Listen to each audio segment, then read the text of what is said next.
पार्शिया नावाचे नगर आशेरोश तिथला राजा वश्ती राणीनं केला राजाच्या बोलण्याकडे दुराजा, ज्यामुळे राजा रागी पेटला.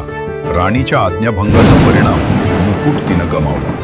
त्यानंतर झाली राणी शोध मोहिमेला सुरुवात. खबर गेली प्रत्येक गाव आणि शहरात, राणी असावी अशी जी देईल राजाला साथ आणि आणेल परत गेलेला सन्मान ही त्यात. नवीन राणीसाठीची वाट जनतेला होती, परत एकदा राज जसनावर बसून मुकुट जी घालणार होती.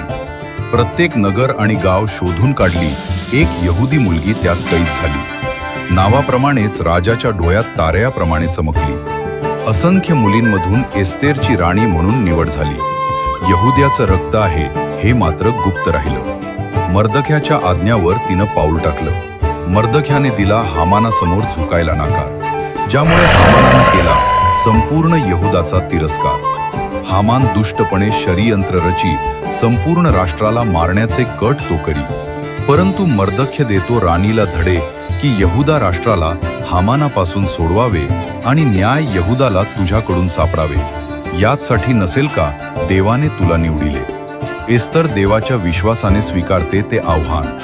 वेळ आहे कमी याचे ठेवते ती भान, नाहीतर राष्ट्र गमवेल सुटका आणि हामानाचा बसेल यहुद्यांना फटका.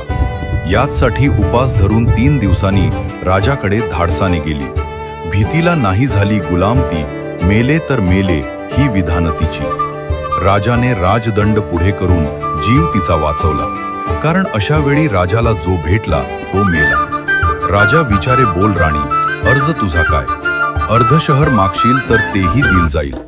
हीच संधी साधून राणी देते राजाला जेवणाचे आमंत्रण, ज्याचद्वारे होणार असते शत्रूचे उतरण. जेवणाचे आमंत्रण राजसोबत हामानाचे आले. हामानाचा गर्व वाढला.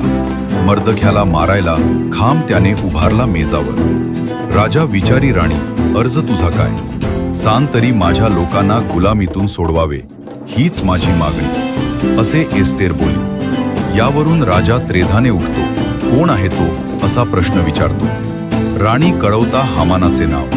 हामान मात्र भीतीने भरतो. प्राणदान द्यावे अशी राणीकडे भीक मागतो. राजा पाहतो तर राणीच्या जवळ यायची हामान हिम्मत कशी करतो. मारून टाकायला असा राजाचा सैनिकांना देता आदेश. जणू झाला रिहा दुष्ट हामानापासून यहुदा प्रदेश. मर्दखायला मारायला खांब जो उभारला, त्याचवर हामानाच्या गर्वासकट त्याचा नाश झाला.